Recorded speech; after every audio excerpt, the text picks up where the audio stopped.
두 사람이 나눠 가진 깨진 거울.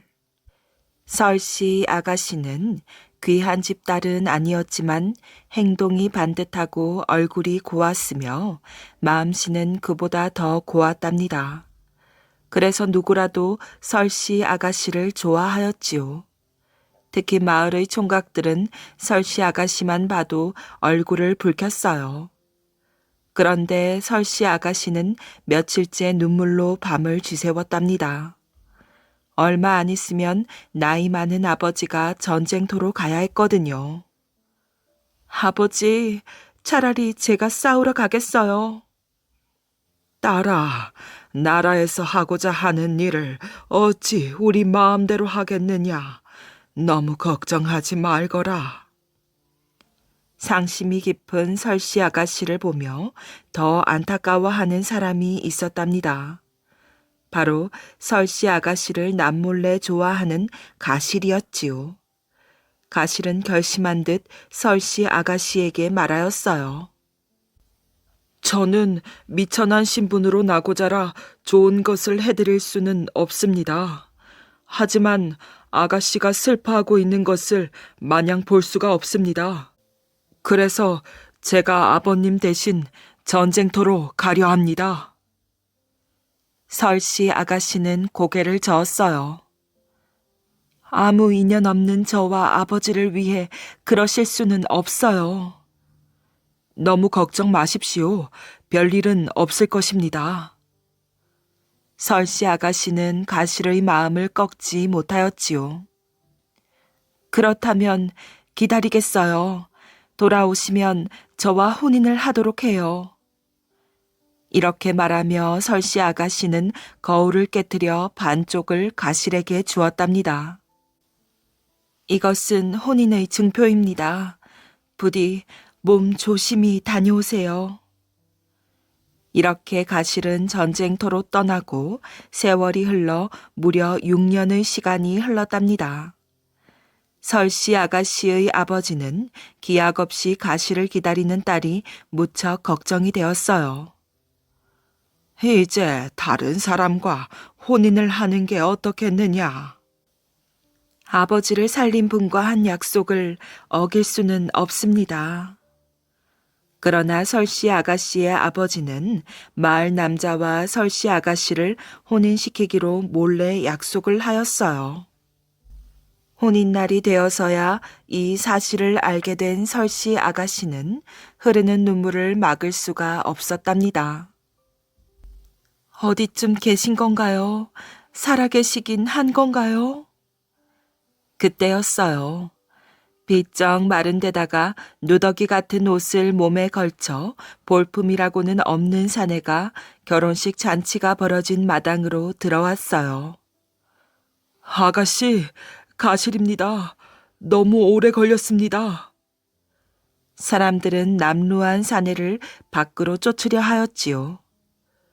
잔치집에 웬 거지가 들어오고 난리람? 가실은 굴하지 않고 어리둥절해 있는 설씨 아가씨에게 다가갔어요. 여기 아가씨께서 주신 거울이 있습니다.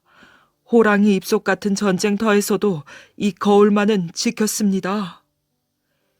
설씨 아가씨는 깨진 거울 반쪽을 보고 깜짝 놀랐어요.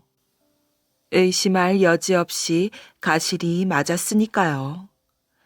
두 사람은 오래전 약속대로 혼인을 하고 부부가 되어 남은 생을 행복하게 살았다고 합니다. 알을 낳는 노루. 샘골이라고 하는 고을에 원님이 살았답니다. 샘골은 맑은 물이 골짜기마다 흐른다고 해서 붙여진 마을 이름이지요.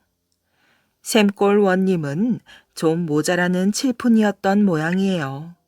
쉬운 말로 멍청이라는 말이지요. 여느 고을이 다 그렇듯 원님 밑에는 이방이 있었답니다. 그런데 샘골의 이방은 여느 원님 못지않게 똑똑하였어요. 그 이웃 감골에도 원님이 있는데 두 고을 원님이 가깝게 지내었지요. 두 원님이 모자라는 것으로 말하면 비슷하니 잘 통하였어요. 샘골은 맑은 샘물을, 감골은 잘 익은 감을 서로 나누어 먹으면서 사이좋게 지냈답니다. 어느 날 감골의 원님이 샘골 원님을 초청하였어요. 별일이 아니라 술 마시고 놀자고 초청을 한 것이지요. 옛날 원님들은 가끔 잔치를 했답니다. 샘골 원님은 이방을 뒤에 떡 버티어 세우고 어슬렁 갔답니다. 감골 원님은 주안상을 잘 차려놓고 샘골 원님을 기다리고 있었지요. 자, 어서 앉게나. 감골 원님은 샘골 원님을 반갑게 맞아주었어요. 둘은 술이 한 잔 들어가자 기분 좋게 떠들어대었지요. 노래도 부르고 춤도 추고. 그때 감골 원님이 갑자기 생각난 듯 물었답니다. 노루가 새끼를 낳나 알을 낳나? 그야 알을 낳지. 샘골 원님이 말도 안 된다면서 퉁을 주며 자신 있게 말하였어요. 원여 새끼를 낳지. 어허, 이 사람 보게 노루가 알을 낳지 어떻게 새끼를 낳아? 샘골 원님은 노루가 알을 낳는다고 빡빡 우기고 감골 원님은 새끼를 낳는다고 큰 소리로 우겼답니다. 좋아, 그럼 한번 물어보지. 마침 자네가 데려온 이방에게 물어보면 틀림없겠군. 우리 이방 말고 샘골 이방 이리 좀 오너라. 감골 원님은 자신 있게 샘골 이방을 불렀답니다. 노루가 새끼를 낳는 것은 뻔한 일이니 자신 있게 샘골 이방을 불렀던 것이지요. 심판의 공정성을 위해 굳이 자기 이방을 부르지 않은 것이에요.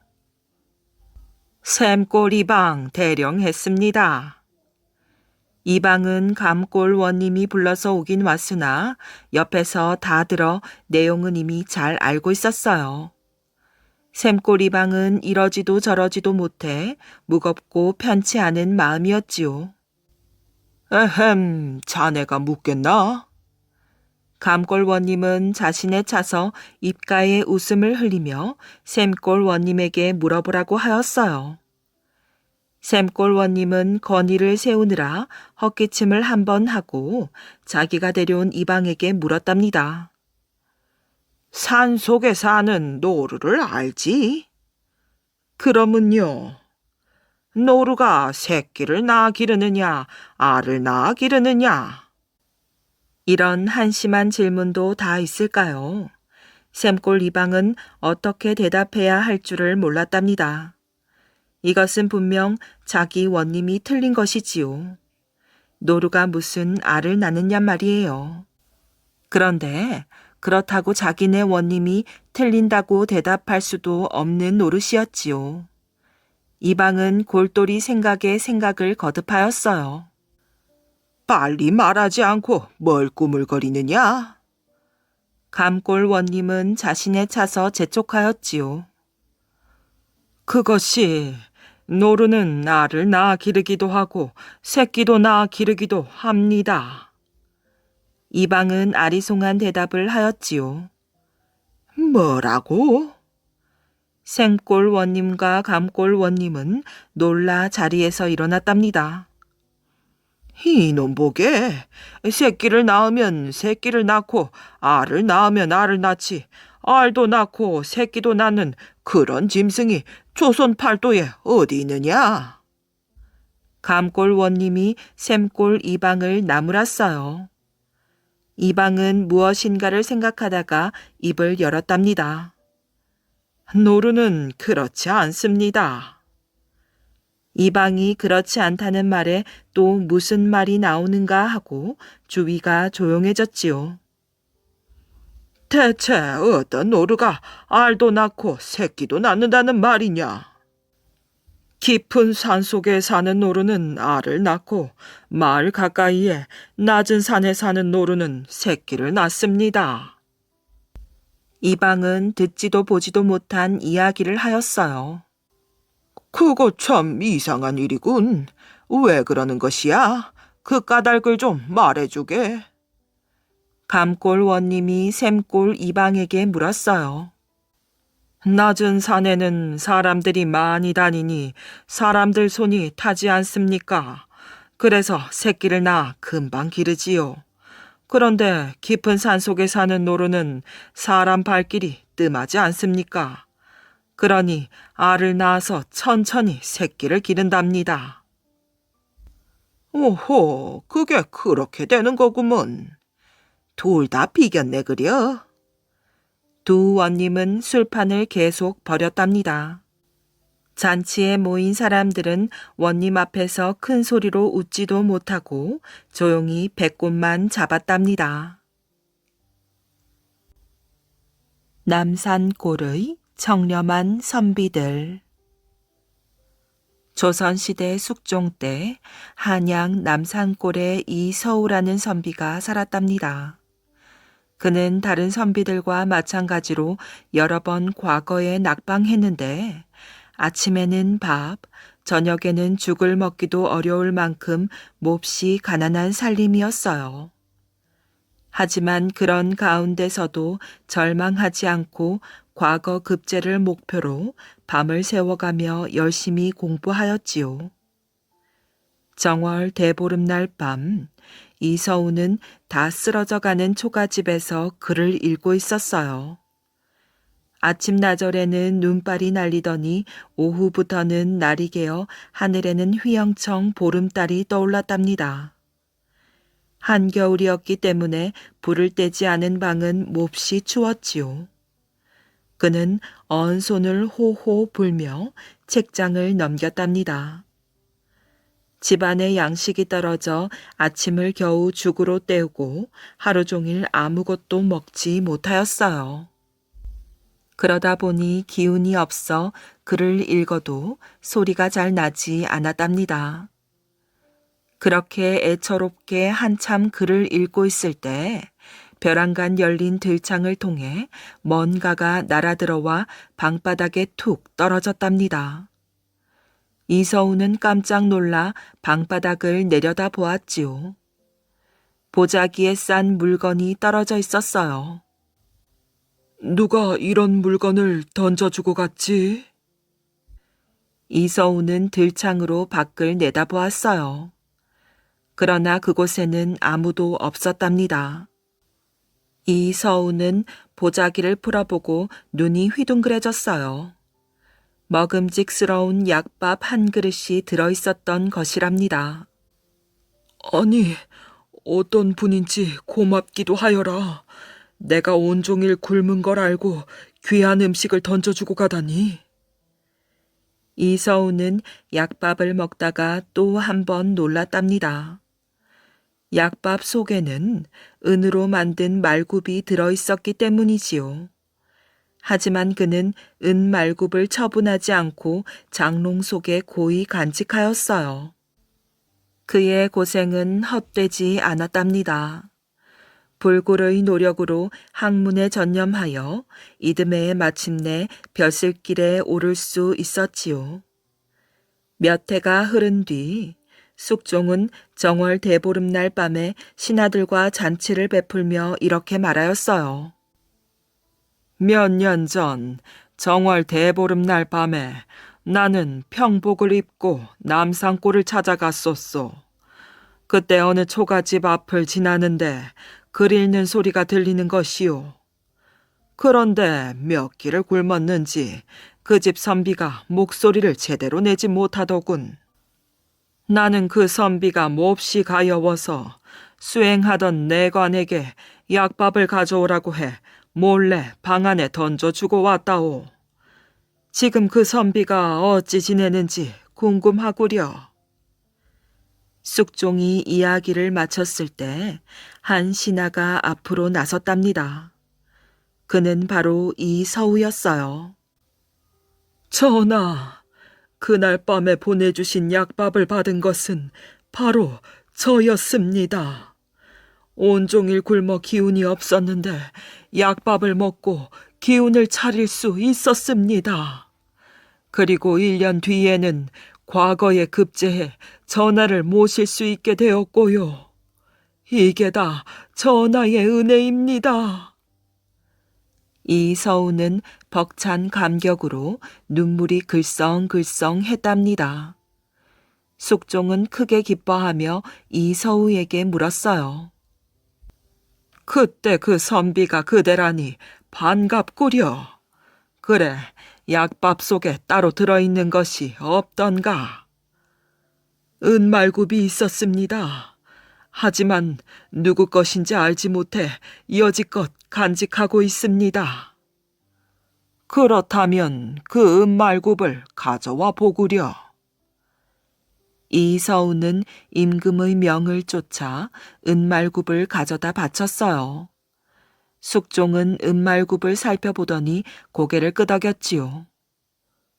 그때 그 은말굽이 틀림이 없군. 이 물건을 아직까지 간직하다니 그대는 과연 청렴한 인물이구려. 숙종은 입에 침이 마르도록 칭찬하고는 이서우에게 높은 벼슬을 내렸답니다. 성종 때에도 임금이 신하에게 음식을 하사한 적이 있었답니다. 손순효는 도승지, 대사헌, 경상도 관찰사, 좌찬성 등을 지낸 명신이었는데 남산 밑에 있는 명례방에서 살았답니다. 그 역시 청렴하기로 소문이 나서 집에 아무리 귀한 손님이 찾아와도 값싼 술에 안주는 콩자반 나물만 내놓았지요. 어느 날 성종은 대궐 정원을 산책하다가 경회루에 들렀답니다.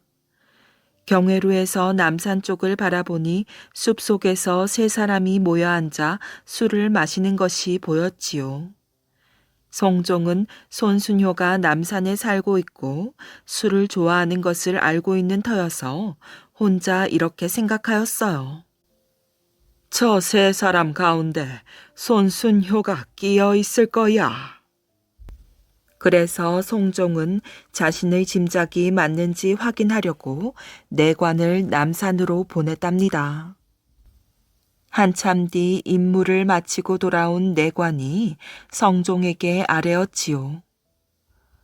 손순효 대감이 손님 둘을 접대하고 있었습니다. 술은 막걸리에 안주는 겨우 참외 몇 조각이었습니다. 성종은 그럴 줄 알았다며 다시 명을 내렸어요. 좋은 술과 안주를 마련하여 손순효 대감에게 보내거라. 손 대감에게는 내일 내게 감사 인사를 하면 안 된다고 전하라. 성종은 손순효가 청렴한 관리인 것을 알았기에 그를 후하게 대접하고 싶었던 것이랍니다. 뒷날 손순효는 성종이 세상을 떠나자 밤낮 없이 통곡하며 한 달이나 음식을 먹지 않았다고 합니다. 욕심쟁이 부자와 사냥하는 매. 멀고 먼 옛날 외금강 기슭에 욕심쟁이 부자가 살았답니다. 부자는 악착같이 남의 땅을 빼앗곤 하였지요. 어떻게 하면 마을의 땅을 몽땅 빼앗을 수 있을까? 밤낮으로 땅을 빼앗기 위해 고민을 하였답니다. 옳거니 그런 방법이 있었구나. 부자는 무릎을 탁 치며 벌떡 일어났어요. 다음 날 부자는 마을 사람들을 불러 모았지요. 영감님, 무슨 일이십니까? 앞으로 내 땅을 밟고 다니는 사람은 땅값을 내야 한다. 마을 사람들은 어이가 없었어요. 영감님, 그런 법이 어디 있습니까? 이 땅의 주인이 나니 내가 하는 말이 법이니라. 마을 사람들은 모두 할 말을 잃었지요. 한 가지 더, 소나 짐승이 논두렁을 밟거나 곡식잎을 건드려도 돈을 내야 한다. 알겠느냐? 마을 사람들은 수군거렸지만 누가 나서서 잘못을 따지지는 못하였어요. 모두 부자의 땅을 부쳐먹고 사는 처지였기 때문이었지요. 그 후에도 부자는 자기가 갖고 싶은 것이 있으면 뭐든지 빼앗으려고 하였답니다. 이때 매를 가지고 다니며 사냥을 하는 젊은 사냥꾼이 나타났어요. 사냥꾼이 가지고 다니는 매가 그렇게 크다면서요? 매가 사냥을 그렇게 잘한대요. 사냥꾼의 매 소식은 순식간에 마을 전체로 퍼졌답니다. 부자도 이 소식을 들었어요. 커다란 매라고? 만약 그런 게 있다면 어떻게 빼앗지? 부자는 사냥꾼을 집으로 불렀답니다. 힐끔힐끔 사냥꾼이 데리고 온 매를 살펴보았어요. 과연 소문대로군. 저놈이 나타나면 짐승들은 그 자리에 굳어버리겠어. 부자는 사냥꾼의 매가 탐이 났답니다. 참 좋은 매를 가졌네 그려. 그 매를 어디서 구했나? 구한 게 아니라 키운 것입니다. 사냥꾼은 당연하다는 듯이 대답하였어요. 이 매를 키우다니 집에서 키웠단 말인가? 네, 집안 대대로 내려오며 키웠지요. 벌써 5대째 키우고 있습니다. 사냥꾼은 자신 있게 말하였어요. 5대째라고? 5대만 키우면 어떤 매든 이렇게 큰단 말인가? 부자는 깜짝 놀라 입을 다물지 못했답니다. 아무 매나 이렇게 크는 건 아니지요. 그렇겠지. 무슨 방법이 있겠지. 그 방법을 가르쳐 줄 수 없겠나? 부자는 브라운드 사냥꾼을 바라보았어요. 저는 이만 사냥을 하러 가야겠습니다. 사냥꾼은 대답도 하지 않고 일어나 문 밖으로 걸어 나갔어요. 이보게, 나도 같이 가세나. 부자는 사냥꾼을 따라 산 기슭으로 갔답니다. 매는 푸른 하늘로 높이 날아서 날개를 파닥거렸어요. 산에는 매의 사냥을 구경하느라 마을 사람들이 다 모였답니다. 매는 기웃기웃 거리더니 쏜살같이 아래로 내리꽂혔어요. 어느새 매는 살쾡이를 잡아서 주인에게 날아왔지요. 이왕이면 사람이 먹을 수 있는 걸 잡게 맛 좋은 고기 같은 거 말일세. 부자가 사람들 사이를 헤치고 나오는 사냥꾼을 보았답니다. 사냥꾼이 웃으며 주변을 두리번거렸어요. 부자님 발밑에 한 마리 숨어 있군요. 얼른 잡으십시오. 부자가 발밑을 내려다보니 꿩 한 마리가 있었답니다. 마을 사람들은 저마다 숲을 뒤지기 시작하였어요. 짐승은 찾으신 분들이 가져가십시오. 사람들은 좋아서 어쩔 줄 몰랐답니다. 부자는 사냥하는 매를 보자 욕심이 더 생겼어요. 이번에는 노루를 잡아보시게. 노루요? 어디 잡아봅시다. 사냥꾼은 정말로 노루를 3마리나 잡았어요. 여보게, 자네 우리 집에서 살지 않겠나?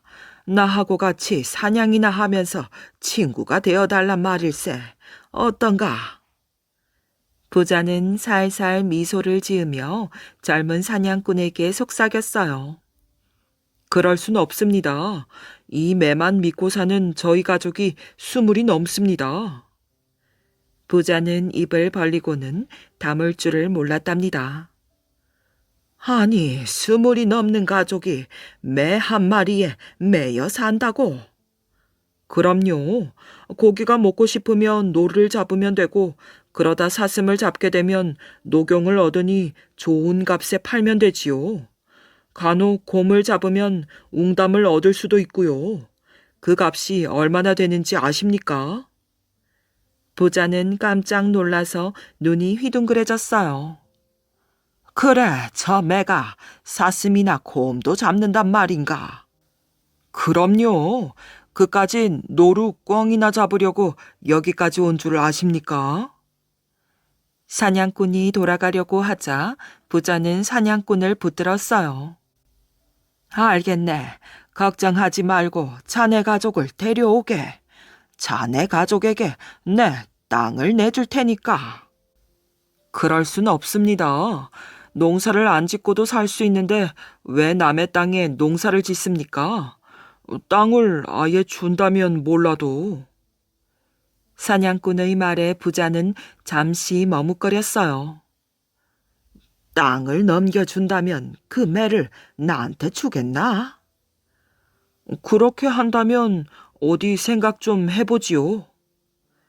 부자는 막상 땅을 준다는 것이 마음에 걸렸어요. 사냥꾼은 주섬주섬 짐을 챙겨 돌아가려고 하였지요. 그러자 부자는 급히 사냥꾼을 다시 붙들었어요. 이보게, 내 땅 문서를 당장 주겠네. 그날 밤 마을에는 이상한 일이 있었답니다. 사냥꾼이 집집마다 찾아다니며 땅 문서를 한 장씩 나누어 주었어요. 매를 팔아서 산 땅 문서이니 절대로 빼앗기지 마십시오. 사냥꾼은 땅 문서를 나눠주고는 어디론가 사라졌지요. 다음 날 아침 부자는 머슴들을 데리고 금강산 깊은 골짜기로 들어갔어요. 오늘 당장 곰을 잡아야 한다. 매는 부자의 어깨 위에서 퍼덕퍼덕 깃을 흔들더니 하늘 위로 날았답니다. 높이 오른 매는 금강산 높은 봉우리를 맴돌았어요. 곰을 잡아라. 웅담이 제일 감 나가는 약이다. 꼭 곰을 잡아라.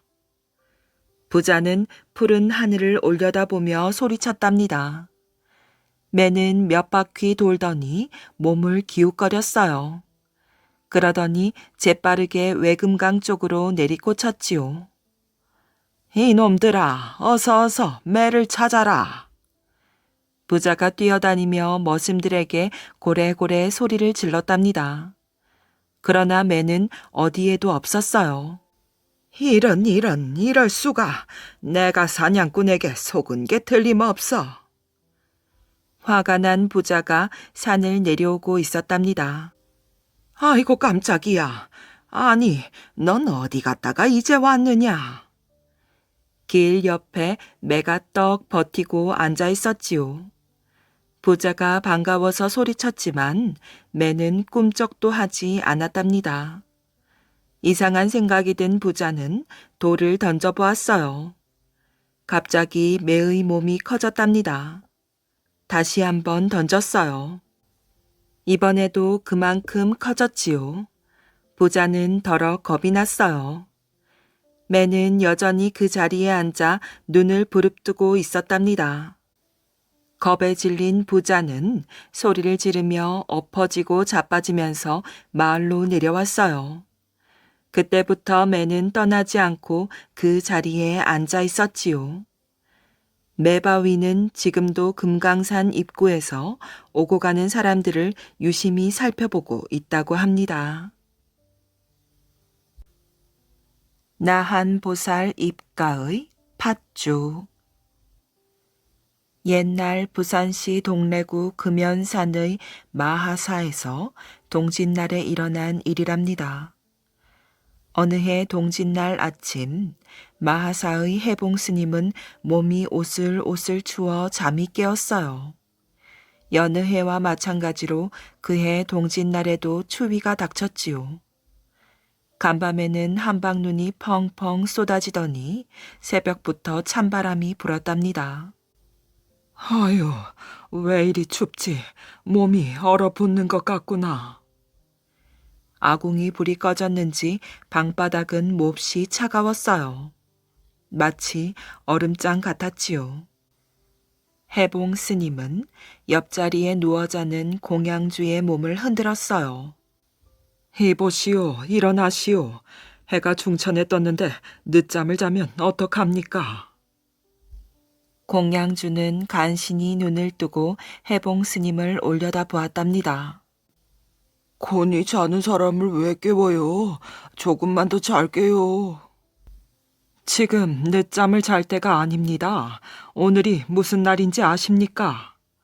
무슨 날은 그날이 그날이겠지. 이런 답답한 양반을 보았나. 오늘이 바로 동짓날입니다. 공양주는 해봉 스님의 말을 듣고 정신이 번쩍 들었답니다. 참, 그렇지. 이 동짓날에는 팥죽을 쑤어 바쳐야 해. 대웅전과 칠성전, 나한전에. 공양주는 벌떡 일어나 급히 옷을 걸치고 부엌으로 뛰쳐나갔어요. 이런, 불이 꺼졌잖아. 공양주는 아궁이에 불씨가 꺼져 재만 남아있는 것을 보고 이맛살을 찌푸렸답니다. 이를 어쩌면 좋지? 해는 중천에 떴는데 언제 불씨를 얻어 팥죽을 끓인담? 이러다가 주지 스님께 야단 맞겠는걸? 공양주는 호랑이 같은 주지 스님의 얼굴을 떠올리고는 몸소리를 쳤답니다. 이렇게 걱정만 하고 있을 때가 아니야. 김서방한테 가서 불씨를 얻어와야겠다. 공양주는 종종 걸음치며 김서방네 집으로 향하였어요. 그러나 간밤에 눈이 많이 내려 걸음을 걷기가 쉽지 않았답니다. 무릎까지 눈이 쌓여 한 발 한 발 떼어놓기가 여간 힘들지 않았답니다. 겨우 언덕바지 김서방네 집까지 온 공양주는 안도의 한숨을 내쉬었어요. 김서방네 집 굴뚝에서 피어오르는 연기를 보아서였지요. 다행이다. 불씨를 얻어갈 수 있겠지. 공양주는 살인문을 밀고 들어서며 큰 소리로 외쳤답니다. 김서방 계세요? 김서방의 아내가 부엌에서 나왔어요. 공양주가 어쩐 일이세요? 불씨를 얻으러 왔습니다. 늦잠을 자느라 아궁이 불을 꺼뜨렸거든요. 공양주의 말에 김서방의 아내는 어리둥절한 표정을 지었답니다. 아궁이 불이 또 꺼졌어요? 아까 상좌 스님이 불씨를 얻어간 지 얼마나 됐다고?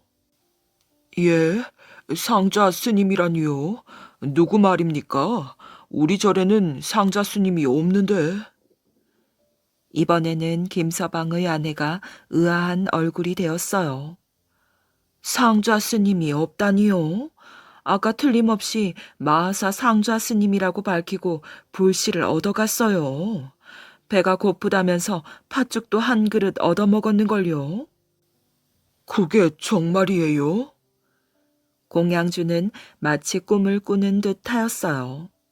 마하사에는 상좌 스님이 없는데 도대체 누가 다녀갔다는 걸까요? 공양주는 불씨를 얻어 절로 돌아왔답니다. 이게 어찌 된 일이지? 부엌으로 들어간 공양주는 아궁이를 들여다보고 깜짝 놀랐어요. 누가 피워놓았는지 아궁이 속에 장작불이 활활 타고 있는 것이었지요. 귀신이 고칼 노릇이네. 동짓날 아침에 왜 자꾸 이런 일이 생기지? 아궁이 위에는 솥이 걸려 있었어요. 솥뚜껑을 여니 물이 펄펄 끓고 있었지요. 누군가 불을 피워놓고 물을 끓이려고 솥을 올려놓았구나. 에라 모르겠다. 빨리 팥죽이나 쑤어야겠어. 공양주는 끓는 물에 팥을 넣었답니다. 그때 주지 스님이 부엌에 왔어요. 공양주, 아직도 준비가 안 되었는가? 조금만 더 기다리십시오. 곧 팥죽을 올리겠습니다. 부처님이 시장하시겠다. 얼른 공양을 올리도록 해. 예, 주지스님. 공양주는 부엌에서 나가는 주지스님을 보고 안도의 한숨을 내쉬었어요. 다행이야. 불씨를 얻지 못해 팥죽을 끓이지 않았으면 주지스님께서 호통을 치셨겠지. 공양주는 서둘러 팥죽을 쑤어 그릇에 담았답니다. 제일 먼저 대웅전에 팥죽 한 그릇을 갖다 놓았어요. 그 다음에는 팥죽을 들고 나한전으로 갔답니다. 공양주는 나한전 안에 팥죽을 갖다 놓고는 기절할 듯이 놀랐지요. 공양주를 내려다보며 웃는 나한 보살의 입가에 붉은 팥죽이 묻어 있었기 때문이에요. 이제야 공양주는 모든 수수께끼가 풀렸답니다. 김서방네 집에 불씨를 얻으러 가고 팥죽 한 그릇을 얻어먹고 마하사 부엌 아궁이에 불을 피워 물을 끓인 것은 바로 나한 보살이었던 것이지요. 공양주는 나한 보살 앞에 무릎을 꿇고 앉아 용서를 빌었답니다. 제가 잘못했습니다. 다음부터는 게으름을 부리지 않고 정성스럽게 공양을 올리겠습니다. 그러자 나한전 안에는 이런 목소리가 울려 퍼졌어요. 네 잘못을 알았으니 되었다. 그만 물러가거라. 목소리의 주인공은 물론 나한 보살이었답니다. 이 일이 있고 나서 공양주는 아주 부지런해졌어요. 날마다 새벽 일찍 일어나 목욕을 하고 온 정성을 다해 음식을 준비하였지요.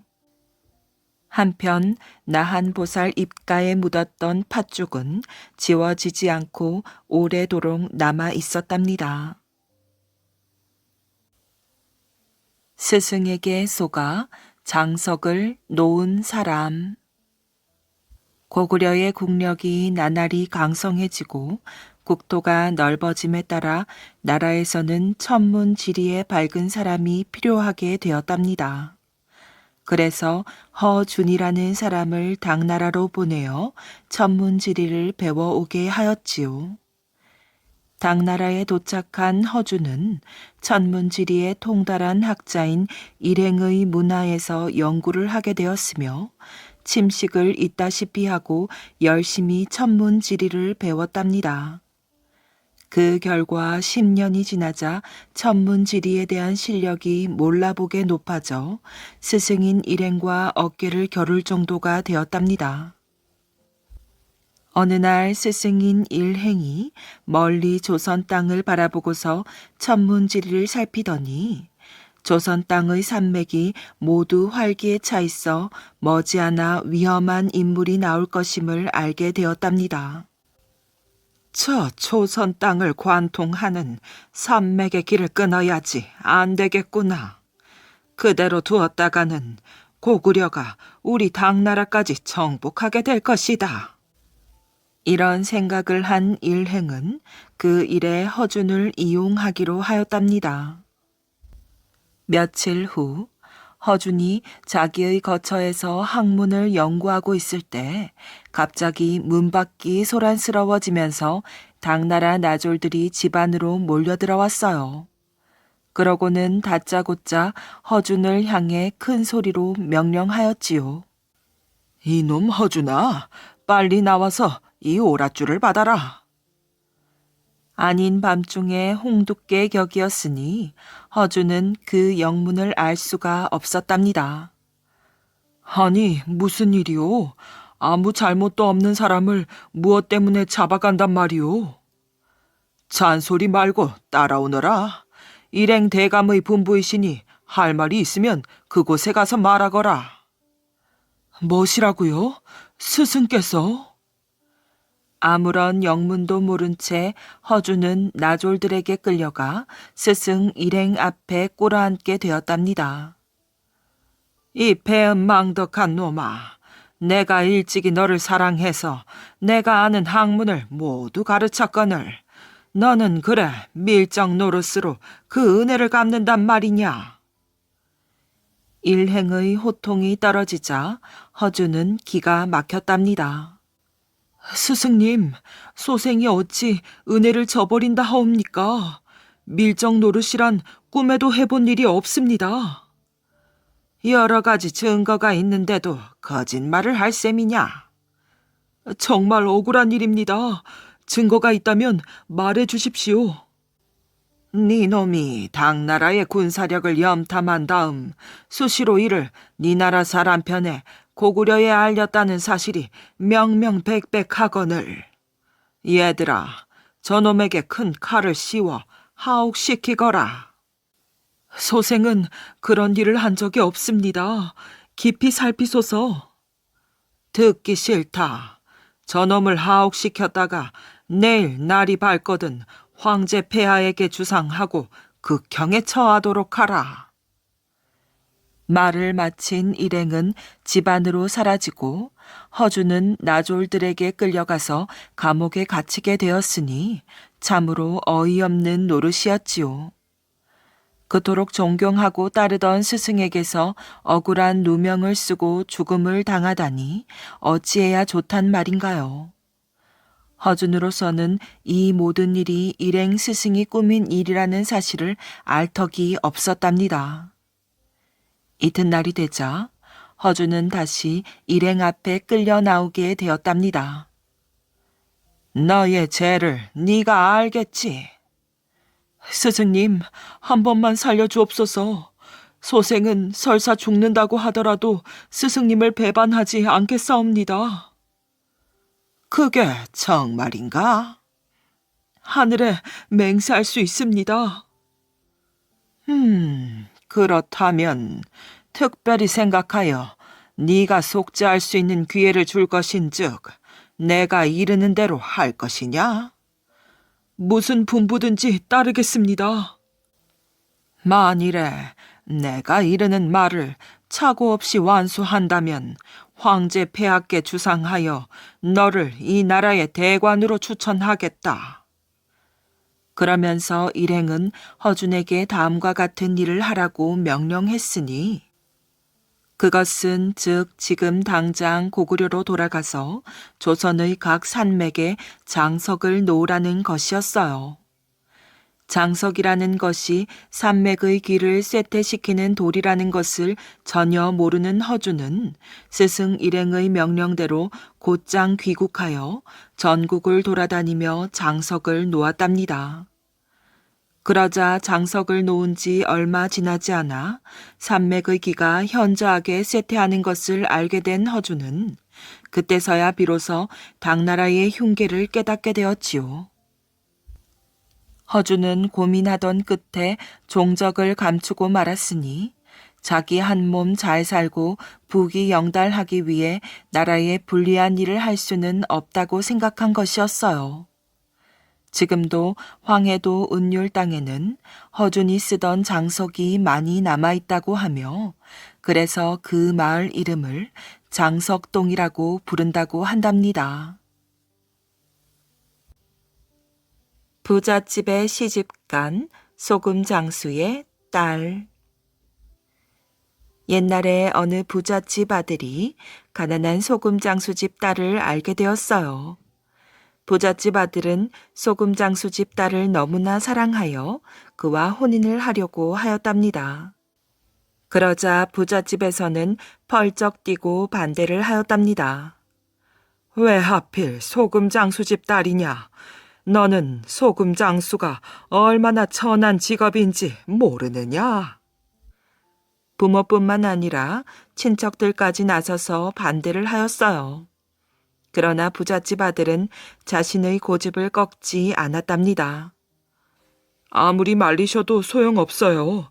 저는 소금 장수집 처녀가 아니면 장가들지 않겠어요. 옛말에 자식 이기는 부모가 없다고 하였지요. 부잣집 아들이 소금 장수집 딸과 혼인하겠다고 우겨 결국 집안 어른들은 결혼을 승낙하였답니다. 시부모가 흔쾌히 허락한 혼인이 아니었으니 소금 장수집 딸의 앞날은 가시밭길이었지요. 시부모뿐만 아니라 시댁의 친척들까지 심한 구박을 했던 것이랍니다. 아유, 누울 자리를 보고 다리를 뻗으라 했는데 소금 장수집 딸이 감히 지체 높은 집에 시집을 와? 자기 분수를 몰라서 그렇지. 예쁘지도 않은 것이 오리처럼 뒤뚱뒤뚱 걷는 꼴을 좀 봐. 천한 것은 어쩔 수 없다니까.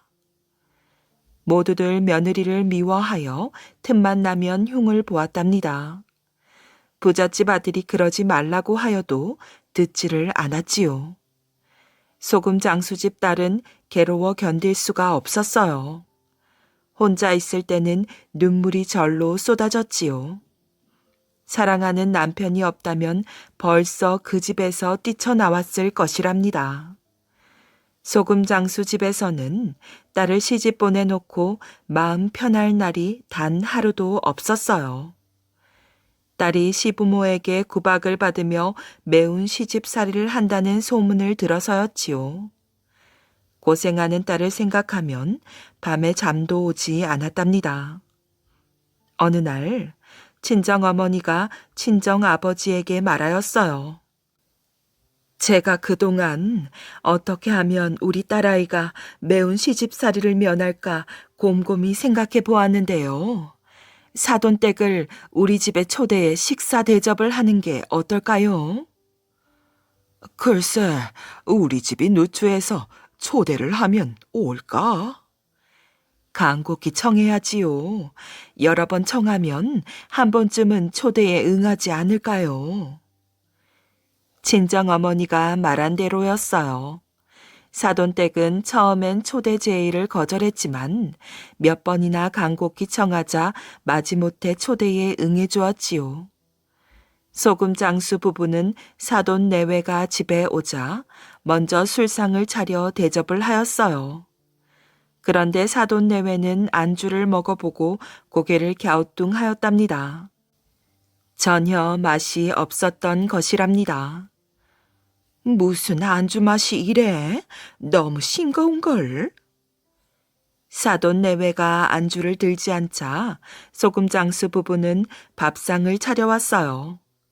상다리가 휘어지도록 갖가지 음식을 잔뜩 올린 상이었지요. 음식들이 아주 먹음직스러워 보였답니다. 사돈 내외는 수저를 들어 반찬을 먹어보았어요. 그런데 이상하게도 국은 물론 김치에 밑반찬까지 전혀 맛이 없었어요. 간을 맞추지 않아 맹탕이었지요. 음식에 소금을 넣지 않았나 보군. 너무 싱거워 도저히 못 먹겠구만. 사돈 내외는 똑같이 이런 생각을 하며 숟가락과 젓가락을 내려놓았답니다. 사돈, 어째서 음식을 들지 않으십니까? 아, 예. 아침을 늦게 먹어서. 조금이라도 더 드십시오. 사돈이 오신다고 이것저것 음식을 준비하였는데. 예, 고맙습니다. 하지만 배가 불러서. 사돈 내외는 이런저런 핑계를 대며 음식을 사양하였어요. 그때 소금 장수가 말하였지요. 사돈 내외께서 어째서 음식을 드시지 않는지 저희도 압니다. 소금을 넣지 않아 음식이 싱겁고 맛이 없어서이지요. 죄송한 말씀입니다만 저희는 음식에 일부러 소금을 넣지 않았습니다. 소금이 없으면 살아갈 수 없다는 사실을 깨우쳐 드리려고요. 저희가 소금 장수라고 너무 박대하지 마십시오. 이 세상 사람들은 소금 장수가 있어야 밥을 먹고 삽니다. 존귀한 임금님이든 사돈 같은 부잣집이든 구걸하는 거지든 다 마찬가지이지요. 소금이 있어야 밥을 먹고 산다 이겁니다. 소금 장수라고 차별하지 마십시오. 관리가 되었든 농부가 되었든 저마다 자기 할 일을 해야 이 세상이 잘 돌아가지 않겠습니까? 제발 소금과 소금 장수 귀한 줄 알고 저희 딸을 귀여워해 주십시오. 사돈 내외는 소금 장수의 말을 듣자마자 큰 절을 올렸답니다. 옳으신 말씀입니다. 어느 신분이든 소금이 없으면 밥을 먹고 살 수가 없지요. 귀한 깨우침을 주셔서 감사합니다. 앞으로 따님 걱정은 마십시오. 저희가 딸처럼 돌보겠습니다. 그 뒤 부잣집 내외는 며느리가 소금장수집 딸이라고 구박하지 않았답니다. 사돈에게 말한 대로 딸처럼 사랑하며 잘 돌봐주었지요. 그리고 사돈끼리 자주 만나며 사이좋게 지냈답니다. 백마로 용을 낚은 강. 백제 제31대 의자왕은 백제의 마지막 왕이랍니다. 640년 아버지 무왕의 뒤를 이어 왕위에 오른 의자왕은 처음에는 나라를 잘 다스렸어요. 군사력을 키워 신라를 자주 공격해 많은 성을 빼앗았지요. 그러나 의자왕은 임금이 된 지 15년이 지나면서부터 사치와 향락에 빠져들었답니다. 나라 일을 제대로 돌보지 않고 술과 여자로 세월을 낭비하였어요. 그리하여 날이 갈수록 백제는 국력이 약해졌지요. 이제 멸망의 길이 멀지 않았다고 예언하는 사람들도 있었답니다. 660년 드디어 신라와 당나라의 연합군이 백제를 공격해왔어요. 김유신이 이끄는 신라 군사 5만 명은 탄현을 넘어 황산벌을 향해 진군해 오고 소정방이 지휘하는 당나라 군사 13만 명은 금강을 거슬러 올라와 백마강에 진을 쳤답니다. 의자왕은 뒤늦게 이 소식을 듣고 정신이 번쩍 들었답니다. 그는 새벽에 궁궐로 계백장군을 불렀어요. 의자왕은 간밤에 잠 한숨 못 잔 듯 초췌한 모습이었지요. 안절부절 못하고 있다가 계백장군을 보자 반색을 하였답니다. 호, 장군, 어서 오시오. 이제 내게 믿을 사람은 장군밖에 없소. 제발 나를 도와주시오. 의자왕은 눈물을 흘리며 계백의 손을 잡았어요. 사치와 방탕에 빠져 오랫동안 나라 일을 제대로 돌보지 않은 왕이었지요. 그런데 신라와 당나라의 연합군이 두 편으로 나뉘어 백제의 수도인 사비성을 향해 쳐들어온다는 정가를 받고 다급해진 나머지 계백을 부른 것이랍니다. 장군에게 5천 군사를 주겠소. 적군을 막아주시오. 예, 알겠습니다. 계백은 5천 군사를 거느리고 황산벌로 떠났어요. 그리하여 백제군과 신라군은 황산벌에서 맞부딪혔답니다. 두 나라 군사들은 서로 뒤엉켜 싸우기 시작하였어요. 황산벌은 금세 피바다가 되었답니다. 계백이 지휘하는 5천 명의 결사대는 죽기를 각오하고 싸웠지요. 그렇지만 전투가 거듭되면서 백제군은 5천 군사로 신라 군사 5만 명을 막기에는 힘이 모자랐습니다. 백제군은 계백장군을 비롯하여 한 사람도 남김없이 전사하고 말았지요. 한편 백마강 쪽으로는 소정방이 당나라 13만 대군을 이끌고 배를 타고 진격해 오고 있었어요. 소정방은 기고만장하였지요. 백마강에 이르기까지 백제군으로부터 공격 한 번 받지 않았기 때문입니다.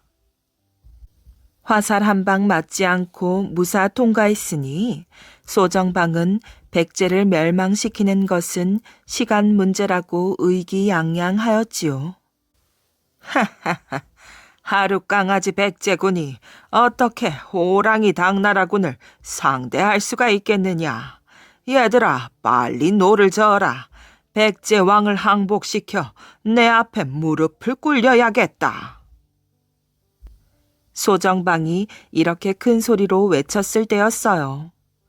빠른 속도로 나아가던 배들이 갑자기 일제히 멈춰섰지요. 그러더니 꼼짝도 하지 않았답니다. 소정방은 칼을 뽑아 들고 호령하였어요. 빨리 노를 저으라는데 뭐들 하느냐? 왜 갑자기 배를 세우는 것이야? 혼이 나야 정신을 차리겠느냐? 장군님, 큰일 났습니다.